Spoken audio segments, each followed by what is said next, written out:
Sono vision లో summer AC Mela 0% EMI cash back offers తో ఈ వేసవిని చల్లగా మారుస్తుంది.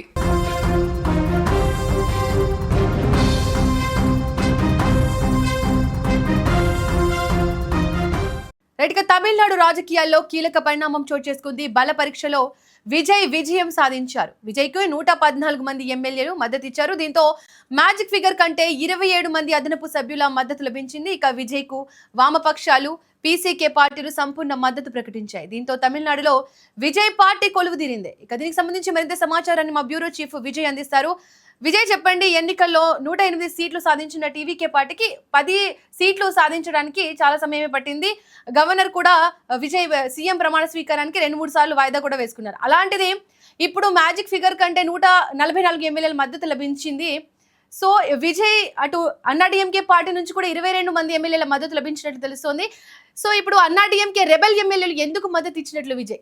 ఎస్ దీపిక, ఎన్నికల ఫలితాలు వచ్చిన రోజు నుంచి ఇవాల్టి వరకు కూడా తమిళనాడు రాజకీయం మొత్తం యావత్ దేశాన్నే ఆకర్షించిందనే చెప్పాలి. ఎందుకంటే అక్కడ టీవీకే పార్టీ నుంచి సినీ హీరోగా ఉన్నటువంటి విజయ్ పోటీ చేయడం, ఇప్పటికే డిఎంకే అన్నాడీఎంకే ఈ 2 పార్టీలను కాదని విజయ్ వైపే మెజారిటీ ప్రజలు నిలవడం, అలాగే సింగిల్ లార్జెస్ట్ పార్టీగా విజయ్ రావడం. అయితే మ్యాజిక్ ఫిగర్కు కాస్త దగ్గరగా వచ్చి విజయ్ పార్టీ ఆగిపోవడంతో విజయ్ సీఎం అవుతాడా లేదా అనేటువంటి ఒక టెన్షన్ దాదాపు 5 రోజుల పాటు నడిచింది. సో మే 14 నుంచి ఇవాళ 13వ తారీఖు ఇప్పటి వరకు కూడా ఈ 9 రోజుల పాటు జరిగినటువంటి హైడ్రామా గురించి ప్రత్యేకంగా చెప్పాల్సిన అవసరం లేదు. అయితే విజయ్ ఎట్టకేలకు కాంగ్రెస్ పార్టీ వామపక్ష పార్టీలతో పాటుగా అలాగే వీసీకే పార్టీకి సంబంధించినటువంటి ఆ పార్టీ ఎమ్మెల్యేల మద్దతుతో ఎట్టకేలకు విజయ్ సీఎంగా ప్రమాణ స్వీకారం అయితే చేశారు. అయితే గవర్నర్ మొదటి నుంచి కూడా ఆయన కొర్రీలు పెడుతూనే వస్తున్నారు. ఎందుకంటే మ్యాజిక్ ఫిగర్కు అవసరమైనటువంటి సంఖ్యాబలాన్ని వారికి సంబంధించినటువంటి సంతకాలను మీరు ఇస్తే నేను ఖచ్చితంగా మీ చేత ప్రమాణ స్వీకారం చేయిస్తానని 3 సార్లు కలిసినా కూడా రిజెక్ట్ చేశారు. ఇక 4వసారి కలిసిన తర్వాత నేరుగా ఎమ్మెల్యేల మద్దతుతో కూడిన లేఖలను ఇచ్చిన తర్వాత ఆయన పక్క రోజే ప్రమాణ స్వీకారం చేయించారు. అయితే ఇవాళ కొద్దిసేపటి కిందట తమిళనాడు అసెంబ్లీలో బల నిరూపణ జరిగింది. ఎందుకంటే ఈ ఫ్లోర్ టెస్ట్ బల నిరూపణలో ఒకవేళ కానీ విజయ్ కానీ క్వాలిఫై అయిపోతే, అంటే ఆ గట్టును కానీ దాటకపోతే, అంటే ఆ కండిషన్ కానీ దాటకపోతే, ఆ మార్కును కానీ దాటకపోతే ఖచ్చితంగా విజయ్ ఒకవేళ ప్రమాణ స్వీకారం చేసినా కూడా అది చెల్లదు, ప్రభుత్వం కూలిపోతుంది, మళ్ళీ కూడా విజయ్ ఒక నార్మల్ వ్యక్తిగా ఉండేటువంటి పరిస్థితి. అయితే ఇవాళ కొంత టెన్షన్ నడిచింది. ఎందుకంటే విజయ్కు కేవలం ఒక 2 ఎమ్మెల్యేల మద్దతు మాత్రమే అదనంగా ఉంది. అది కాంగ్రెస్ పార్టీ, వీసీకే వామపక్ష పార్టీల మద్దతుతో పాటుగా ఒక 2 చిన్న పార్టీల మద్దతు ఉన్నప్పటికీ కూడా ఎప్పుడైనా కూడా విజయ్ ప్రభుత్వం కూలిపోయేటువంటి అవకాశం ఉంది. ఎందుకంటే విజయ్ ఈ సంకీర్ణ ప్రభుత్వాన్ని ఎక్కువ రోజులు నడపలేడు. ఆ పార్టీల మధ్య ఏమాత్రం కూడా కాస్త రిలేషన్స్ దెబ్బతిన్నా కూడా, ఎవరైనా కూడా సపోర్ట్ని విత్డ్రా చేసుకున్నా కూడా అలాంటి పరిస్థితుల్లో విజయ్ ప్రభుత్వం మనుగడ సాధించలేదు. ఎప్పుడైనా కూడా ఇది కూలిపోయేటువంటి ప్రభుత్వం అన్నట్టుగా కూడా ప్రత్యర్థి పార్టీలు విమర్శిస్తూ వచ్చాయి. సో రాజకీయ పక్షాలు, రాజకీయ నిపుణులందరూ కూడా ఇదే ఆలోచించారు. అయితే విజయ్ ప్రమాణ స్వీకారం చేసిన రోజు నుంచి ఈ 3-4 రోజులు చూస్తే ఒకసారి ఒక్కొక్క మెట్టు ఎక్కుతూ ఒక మెచ్యూర్డ్ పొలిటీషియన్గా బిహేవ్ చేయడం ఒక ఎత్తు అయితే, సో తాను ఇచ్చినటువంటి ఎన్నికలకు ముందు ఇచ్చినటువంటి పథకాలని వాటన్నిటిని కూడా తొలి సంతకాలు వాటి మీద చేయడం, అలాగే ప్రత్యర్థి పార్టీలకు సంబంధించినటువంటి నాయకులను నేరుగా వాళ్ళ ఇళ్లకు వెళ్ళి మరీ కలవడం, అలాగే ప్రత్యర్థి పార్టీకి సంబంధించి గతంలో అధికారంలో ఉన్నటువంటి ఆ ప్రభుత్వానికి సంబంధించిన పథకాలని యాస్టీస్గా కంటిన్యూ చేస్తానని చెప్పడం, ఇవన్నీ కూడా ఒక పాజిటివ్ వేవ్తో విజయ్ ముందుకు వెళ్తున్నాడు అనేటువంటి ఒక సిగ్నల్స్ని అయితే ఆయన ఇచ్చారనే చెప్పాలి. అయితే ఇవాళ జరిగినటువంటి ఒక బిగ్గెస్ట్ అప్డేట్ ఇది కేవలం విజయ్కు అడిషనల్గా ఒక 27 మంది ఎమ్మెల్యేల సపోర్ట్ రావడమే కాకుండా తమిళనాడు రాజకీయాల మొత్తాన్ని కూడా మలుపు తిప్పేటువంటి అంశంగా ఇవాళ అసెంబ్లీలో జరిగినటువంటి పరిణామాలు మనం చెప్పాలి. ఎందుకంటే విజయ్కి అదనంగా అన్నాడీఎంకే పార్టీకి సంబంధించినటువంటి దాదాపు 25 మంది ఎమ్మెల్యేలు మద్దతు పలికారు. అంటే మొదటి నుంచి కూడా అన్నాడీఎంకే, డిఎంకే 2 కలుస్తాయి, విజయ్ను సీఎం కానివ్వకుండా అడ్డుకుంటాయనేటువంటి ఒక ప్రచారం పెద్ద ఎత్తున నడిచింది. అందుకు తగ్గట్టుగానే పళనిస్వామి వర్గానికి సంబంధించి, అంటే అన్నాడీఎంకే చీఫ్గా ఉన్నటువంటి మాజీ ముఖ్యమంత్రి పళనిస్వామి వర్గం కూడా దాన్ని నిజం చేస్తూ కూడా స్టేట్మెంట్స్ కూడా ఇవ్వడం జరిగింది. వీళ్ళందరూ కూడా పుదుచ్చేరిలో ఒక సపరేట్ క్యాంప్ కూడా ఉండడం జరిగింది. కానీ విజయ్ మొదటి నుంచి కూడా ప్లాన్ ఏ, ప్లాన్ బి రెండింటిని కూడా సిద్ధం చేసుకున్నాడు. ప్లాన్ బి ఏంటంటే, సో అంటే అధికారికంగా, ప్రొఫెషనల్గా ఎక్కడ కూడా రాజకీయాల్లో నీతిని నిబద్ధతను తాను తప్పిపోకుండా తాను ఎంచుకున్నటువంటి మార్గంలో ప్రజలకు ఒక క్లియర్ కట్ మెసేజ్ ఇవ్వాలి, ఒక పాజిటివ్ వైబ్రేషన్ ఇవ్వాలి అనేటువంటి ఉద్దేశంతోనే మొదటి నుంచి విజయ్ కూడా అన్నాడీఎంకే వర్గానికి సంబంధించిన మెజారిటీ ఎమ్మెల్యేలు సపోర్ట్ చేస్తామన్నా కూడా, అన్నాడీఎంకేను చీలుస్తామనేటువంటి విషయం చెప్పినా కూడా విజయ్ నేను ద్రవిడ పార్టీలకు వ్యతిరేకంగా, డిఎంకే అన్నాడీఎంకే పార్టీలకు వ్యతిరేకంగానే తాను టీవీకే పార్టీని పెట్టాను, తాను ప్రభుత్వాన్ని ఏర్పాటు చేయాలన్నా కూడా ఆ పార్టీకి సంబంధించిన ఎమ్మెల్యేలు చీలి తనకు మద్దతు పలకదంతా కూడా అది రాజకీయాల విలువలకు కట్టుబడి లేదు కాబట్టి అందుకు నేను వ్యతిరేకం అంటూ కూడా విజయ్ నిలబడ్డారు. అయితే ఇవాళ జరిగినటువంటి ఫ్లోర్ టెస్ట్లో అన్నాడీఎంకే సంబంధించినటువంటి 25 మంది ఎమ్మెల్యేలు మద్దతు పలికారు. అన్నాడీఎంకేకు ఇప్పటివరకు 47 మంది ఎమ్మెల్యేలు ఈ ఎన్నికల్లో గెలిచారు. అందులో 47లో సగం వేసుకున్నా కూడా దాదాపు అంటే 24 మంది కంటే కూడా ఒక ఎమ్మెల్యే ఎక్కువగానే, అంటే 25 మంది ఎమ్మెల్యేలు ఇప్పుడు అన్నాడీఎంకే వర్గానికి సంబంధించిన ఎమ్మెల్యేలు విజయ్కు ఓటేశారు, విజయ్కు మద్దతు పలికారు. అంటే ఇప్పుడు విజయ్కి మొత్తం 147 మంది ఎమ్మెల్యేల మద్దతు ఉంది. తాను గెలిచినటువంటి తనకు సపోర్ట్ చేస్తున్నటువంటి ఎమ్మెల్యేల కంటే కూడా ఊహించని విధంగా దాదాపు 27 మంది ఎమ్మెల్యేల సపోర్ట్ ఉందంటే రేపు భవిష్యత్తులో కాంగ్రెస్ పార్టీ ఒకవేళ బ్లాక్మెయిల్ చేసిన, కాంగ్రెస్ పార్టీ ఏదైనా విభేదించి బయటకు వచ్చినా, లేదంటే వామపక్ష పార్టీలు విభేదించి బయటకు వచ్చినా, లేదంటే వీసీకే ఎలాంటి అవకాశవాద రాజకీయాలను చేసిందో మనం ప్రత్యేకంగా చెప్పాల్సిన అవసరం లేదు.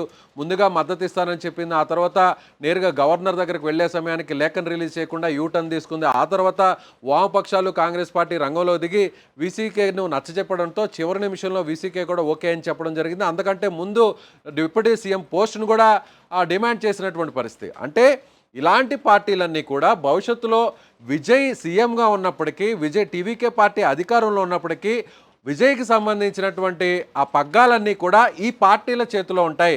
విజయ్ ముఖ్యమంత్రిగా ఫ్రీడమ్గా ఎక్కడా ఒక డెసిషన్ తీసుకోలేరు.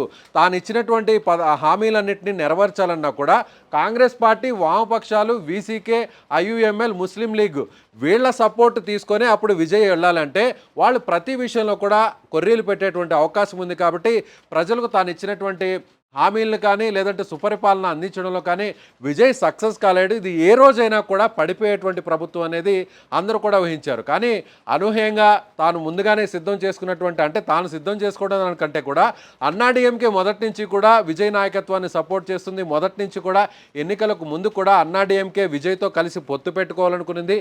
ఇప్పటికే పళనిస్వామి ముఖ్యమంత్రిగా గతంలో ఉన్నప్పటికీ ఆయన నాయకత్వంలో పనిచేసినా కూడా అన్నాడీఎంకే ఒకసారి ఓడిపోవడం జరిగింది. మళ్ళీ రెండవసారి ఆయన నాయకత్వంలో ఎన్నికల్లో కూడా 2 సార్లు ఓడిపోయింది. కాబట్టి పళనిస్వామి నాయకత్వాన్ని మేము ఒప్పుకోమంటూ కూడా ఇప్పటికే షణ్ముగం వర్గం చెప్పడం జరిగింది. అందుకే విజయ్కి సపోర్ట్ చేసిన పరిస్థితి. దీపిక, విజయ్ ఇటు అన్నాడీఎంకే పార్టీ నుంచి కూడా 25 మంది ఎమ్మెల్యేల మద్దతు లభించడంపై అటు పళనిస్వామి వర్గం కూడా సీరియస్ అయినట్టు తెలుస్తోంది. అక్కడ సిచ్యువేషన్ ఏంటి విజయ్? దీపిక, ఇక్కడ చాలా మనం కూలంకుషంగా చెప్పాలి అని అంటే, డీటెయిల్గా చెప్పాలంటే తమిళనాడు రాజకీయాలు, దేశ రాజకీయాలన్నీ ఒక ఎత్తు అయితే దక్షిణ భారతదేశంలో ఉన్నటువంటి కొన్ని రాష్ట్రాలు, అంటే ప్రధానంగా ఆంధ్రప్రదేశ్, తమిళనాడు, కొంత తెలంగాణ, ఇవన్నీ కూడా చూస్తే ఏంటంటే ఎక్కువగా లీడర్స్ మీద ఆ పార్టీలన్నీ కూడా డిపెండ్ అయి ఉంటాయి. గడిచినటువంటి కొన్ని దశాబ్దాలన్నింటిని కూడా మనం పరిశీలిస్తే ప్రధానంగా ఎవరైతే ముఖ్యమంత్రులుగా పనిచేస్తుంటారో, ఎవరైతే ప్రజల ఆమోదంతో మంచి చరిష్మా కలిగి ఒక మాస్ ఇమేజ్ ఉండి పబ్లిక్లోకి ఈజీగా వెళ్ళేటువంటి ఒక పెద్ద ఇమేజ్ ఉన్న లీడర్స్కే ఇప్పటి వరకు కూడా పార్టీలు నడుపుతూ వస్తున్నటువంటి పరిస్థితి. ముఖ్యంగా దక్షిణ భారతదేశంలోనే తమిళనాడు రాజకీయాలు నెక్స్ట్ లెవెల్లో ఉంటాయి. ఎందుకంటే తమిళనాడు రాజకీయాలన్నీ కూడా సినీ రంగానికి, రాజకీయ రంగానికి రెండిటికి ఒక లింక్ ఉంటుంది. మొదటి నుంచి మనం అదే చెప్తున్నాం, ఇప్పుడు కూడా అదే జరుగుతుంది. ఎందుకంటే అక్కడ సుదీర్ఘకాలం ముఖ్యమంత్రులుగా పనిచేసిన వాళ్ళందరూ కూడా సినిమా రంగానికి సంబంధించినటువంటి వ్యక్తులే. అది ఎంజీఆర్ అయినా కానీ, లేదంటే జయలలిత అయినా కానీ, కరుణానిధి అయినా కూడా. కరుణానిధి ప్రస్థానం కూడా మొదట్లో ఆయన సినీ రచయితగా కూడా పనిచేశారు, ఆయన ఒక కవిగా కూడా ఉన్నారు. కాబట్టి ఎక్కువ మంది అందరూ కూడా స్టాలిన్ మినహాయిస్తే మిగిలినటువంటి వాళ్ళందరూ కూడా అన్నాదురై అంతకుముందు, అంటే డిఎంకే పార్టీ, అన్నాడీఎంకే పార్టీ పెట్టకముందు అక్కడ నాయకులు మాత్రమే, సినిమా రంగానికి సంబంధం లేని వ్యక్తులు మాత్రమే, కాంగ్రెస్ పార్టీ తొలినాళ్లలో ముఖ్యమంత్రిగా పనిచేసిన వ్యక్తులు మాత్రమే ఉన్నారు తప్ప గడిచినటువంటి 6 దశాబ్దాలకు చూస్తే సినిమా రంగానికి సంబంధించిన వ్యక్తులే ముఖ్యంగా ఉన్నారు. ఇప్పుడు విజయ్ పరంగా చూస్తే కూడా విజయ్ కూడా అదే రంగానికి సంబంధించిన వ్యక్తి, అలాగే మాస్ ఇమేజ్ కలిగినటువంటి వ్యక్తి, ఒక క్రౌడ్ పుల్లింగ్ చేయగలిగినటువంటి క్యాపబిలిటీ ఉన్నటువంటి పొలిటీషియన్గా విజయ్ ఉన్నారు కాబట్టి ఆయన పార్టీ పెట్టిన వెంటనే 2 సంవత్సరాల్లోనే ఆయన అధికారంలోకి రాగలిగారు. ఇక్కడ మనం చూసినట్లయితే అన్నా డిఎంకే మనుగడ అనేది కష్టం అనేది మొదటి నుంచి కూడా మన విశ్లేషణలో చెప్తున్నాం. ఎన్నికల జరిగిన నాటి నుంచి కూడా సుమన్ టీవీ ఇదే చెప్తుంది, మనం కూడా ఇదే చెప్తున్నాం. ఎందుకంటే అక్కడ డిఎంకే పార్టీకి వచ్చినటువంటి నష్టం ఏం లేదు. డిఎంకే పార్టీకి కరుణానిధికి సంబంధించినటువంటి వారసుడుగా ఆయన కుమారుడుగా స్టాలిన్ ఉన్నాడు. స్టాలిన్ ఓడిపోయినప్పటికీ కూడా ఇప్పుడు స్టాలిన్ కుమారుడు ఉదయనిధి స్టాలిన్, ఈయన కూడా సినిమా రంగానికి సంబంధించిన వ్యక్తే, ఈయన కూడా సినిమా హీరోగా యాక్ట్ చేసిన వ్యక్తే, కాస్తో కోస్తో ఈయనకు కూడా కాస్త ఫ్యాన్స్ ఫాలోయింగ్ ఉన్నటువంటి వ్యక్తే. సో డిఎంకే పార్టీకి ఇప్పుడు వచ్చినటువంటి నష్టం ఏమీ లేదు. అన్నా డిఎంకే ఎంజీఆర్ ఒక ఇక్కడ మనకి ఎన్టీఆర్ పెద్ద ఎన్టీఆర్ ఎలాగో అంతకంటే ఎక్కువగానే తమిళనాడు రాజకీయాల్లో ఎంజీఆర్ ప్రభావం ఉంది. ఎంజీఆర్ అందుకే ఆయన సీఎం అయ్యారు. ఎంజీఆర్ మరణం తర్వాత ఆయనకు సన్నిహితురాలుగా ఉన్నటువంటి అలాగే సినీ నటిగా ఉన్నటువంటి అగ్రశ్రేణి నటిగా తెలుగు, తమిళ్, హిందీ ఇలా దక్షిణ భారతదేశాలతో పాటుగా అనేక భాషల్లో రాణించినటువంటి జయలలిత ఆ తర్వాత పార్టీ పగ్గాలను చేపట్టిన తర్వాత ఆమె కూడా ఎంజీఆర్ వారసురాలుగా ప్రజలు అలాగే పార్టీకి సంబంధించిన కార్యకర్తలు యాక్సెప్ట్ చేశారు. కానీ ఇప్పుడు జయలలిత మరణం తర్వాత ఆమె స్థానాన్ని ఆక్రమించేది ఎవరు అంటే, జయలలితకు వివాహం కాలేదు, జయలలితకు రక్త సంబంధికులు ఎవరు కూడా లేరు, వాళ్ళందరూ కూడా ఉన్నా కూడా అంటే ఆమెకు సంబంధించినటువంటి కుమారుడో కుమార్తె ఎవరు లేరు, అధికారికంగా ఎక్కడా కూడా గుర్తింపు లేదు. సో కొంతమంది వచ్చారు అంటే జయలలిత కుమార్తె అని అప్పట్లో ఒక హంగామా జరిగింది, ఆమె పోలికలు ఉన్నాయి, ఆమె రక్త సంబంధికురాలని వీళ్ళంతా కూడా జరిగినా కూడా ఎక్కడా కుటుంబ సభ్యులు దాన్ని కన్ఫర్మ్ చేయలేదు. కాబట్టి జయలలిత మరణం తర్వాత ఆమెకు సంబంధించిన వారసురాలుగా ఎవరిని కూడా ఆ పార్టీ శ్రేణులు ఊహించలేకపోయాయి.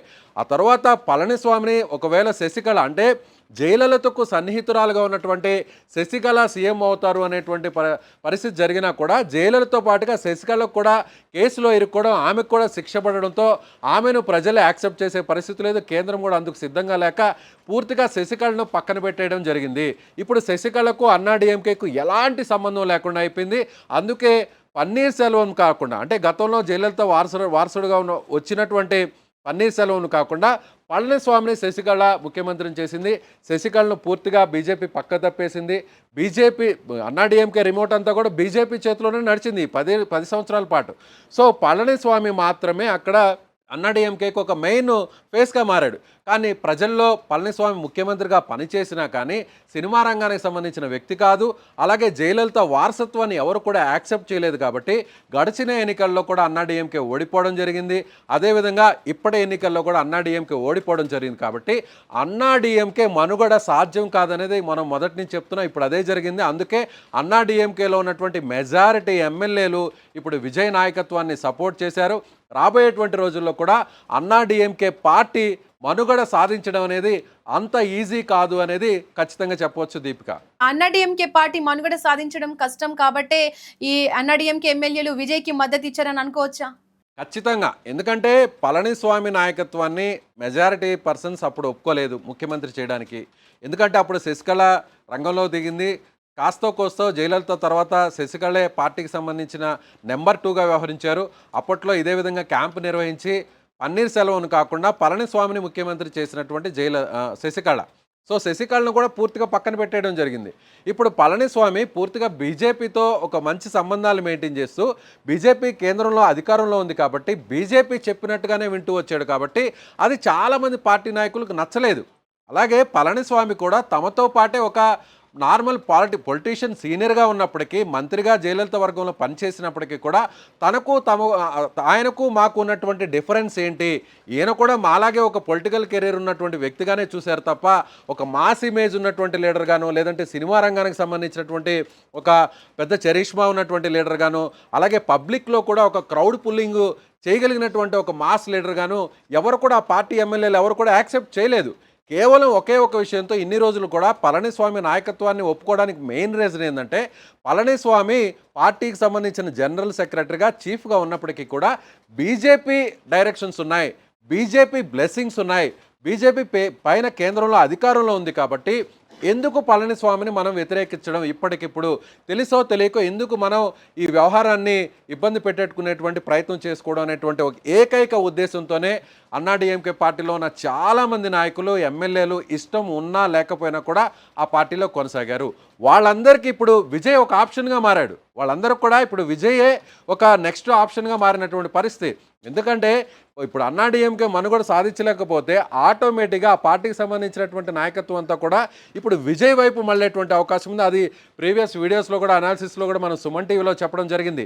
మనం ఏది చెప్పామో సుమన్ టీవీ ముందుగా ఏదైతే చెప్పిందో అది యాజ్ ఇట్ ఈస్గా జరుగుతూనే వస్తుంది. మనం ముందే చెప్పాం. ఏంటంటే విజయ్తో 20 మంది ఎమ్మెల్యేలు టచ్లో ఉన్నారు అనేటువంటి విషయాన్ని మనం చాలా క్లారిటీగా చెప్పాం. కానీ విజయ్ అందుకు ఒప్పుకోలేదు. ఎందుకంటే ఇప్పుడే నేను రాజకీయాల్లోకి వచ్చాను, ప్రజల మద్దతుతో తాను గెలిచాను. సో ఇలాంటి టైంలో అన్నాడీఎంకేలో గెలిచినటువంటి ఎమ్మెల్యేలను జంపింగ్ చేయించి నేను వాళ్ళ సపోర్ట్ తీసుకుంటే ప్రజల దగ్గరికి నేను ఒక పర్ఫెక్ట్ పాజిటివ్ మెసేజ్ పంపించిన వ్యక్తిని కాదు, అది నా రాజకీయ భవిష్యత్తుకు ఇబ్బందిగా మారుతుంది అనేటువంటి ఉద్దేశంతోనే విజయ్ ఆప్షన్ పక్కన పెట్టారు. అయితే ఇప్పుడు మాత్రం ఏంటంటే నేరుగా స్వచ్ఛందంగానే విజయ్ కూడా ఎక్కడా రిక్వెస్ట్ చేయలేదు. అన్నాడీఎంకే సంబంధించిన నాయకులను ఎక్కడ కూడా మాట్లాడలేదు. అన్నాడీఎంకే ఎమ్మెల్యేలు మీరు నాకు సపోర్ట్ చేయండి, మీరు నాకు ఓటేయండి అని అంటే ఎలాంటి రిక్వెస్ట్ చేయలేదు. అలాగే అన్నాడీఎంకే పార్టీకి సంబంధించినటువంటి నేతలతోనో ఎవరైతే తిరుగుబాటు ఎమ్మెల్యేలు ఉన్నారో ఆ ఎమ్మెల్యేలు ఎవరితో కూడా విజయ్కి సంబంధించినటువంటి ఎమ్మెల్యేలు కానీ వారికి పార్టీకి సంబంధించిన నాయకులు ఎవరు కూడా కనీసం డిస్కషన్ కూడా చేయలేదు. అంటే ఇప్పుడు అసెంబ్లీ సాక్షిగా తమిళనాడు శాసనసభ సాక్షిగా విజయ్కు తాము స్వచ్ఛందంగా మద్దతు ఇవ్వబోతున్నాం, విజయ్ ప్రభుత్వాన్ని మేము సపోర్ట్ చేస్తున్నాం, అన్నాడీఎంకేలో గెలిచినా కూడా పళనిస్వామి నాయకత్వాన్ని మేము వ్యతిరేకిస్తున్నాం. సో మేము విజయ్కు అండదండగా ఉంటాం. విజయ్ ప్రభుత్వాన్ని ఎవరైనా కూలదీయాలని చూస్తే, మేము పడగొట్టాలని చూస్తే మేము నిలబెడతామనేటువంటి విషయాన్ని జయలలిత పార్టీకి సంబంధించినటువంటి ఎమ్మెల్యేలు చెప్పారు. సో విజయ్ ఇక 5 ఏళ్ల పాటు ఎలాంటి ఇబ్బంది లేకుండా ఎవరు బెదిరించినా, ఎవరు బ్లాక్మెయిల్ చేసినా, ఎవరు మద్దతు ఉపసంహరించుకున్నా, మంత్రి పదవులు ఇచ్చినా ఇవ్వకపోయినా, డిప్యూటీ సీఎం పదవి ఇచ్చినా ఇవ్వకపోయినా విజయ్ 5 ఏళ్ల పాటు ముఖ్యమంత్రిగా కొనసాగడం తథ్యం. ఇందులో ఎలాంటి అనుమానం లేదు. ఇవాళ జరిగినటువంటి పరిణామాలు ఇది మొత్తం తమిళనాడు రాజకీయ ముఖ చిత్రాన్ని మార్చేటువంటి ఒక డెవలప్మెంట్గా చెప్పాలి. అసెంబ్లీ సాక్షిగా జరిగినటువంటి ఈ డెవలప్మెంట్ అన్నాడీఎంకే పార్టీ అనేది మనుగడ లేకుండా చేయడానికి జరుగుతున్నటువంటి ఒక పరిణామంగా మనం చెప్పవచ్చు. Deepika. Right Vijay, thank you. Right, ఇక తమిళనాడు రాజకీయాల్లో విజయం ఒక కీలక మలుపుగా మారింది. బల పరీక్షలో ఘన విజయం సాధించడం ద్వారా ఆయన నాయకత్వానికి బలమైన మద్దతు లభించింది. ఇటు వామపక్షాలు, వీసీకే, రెబల్ ఎమ్మెల్యేల మద్దతుతో ప్రభుత్వం మరింత బలపడిందనుకోవచ్చు. ప్రజలకు ఇచ్చిన హామీలను అమలు చేస్తామని విజయ్ ప్రకటించడంతో తమిళనాడులో కొత్త రాజకీయ అధ్యయనం ప్రారంభమైనట్టు కనిపిస్తోంది.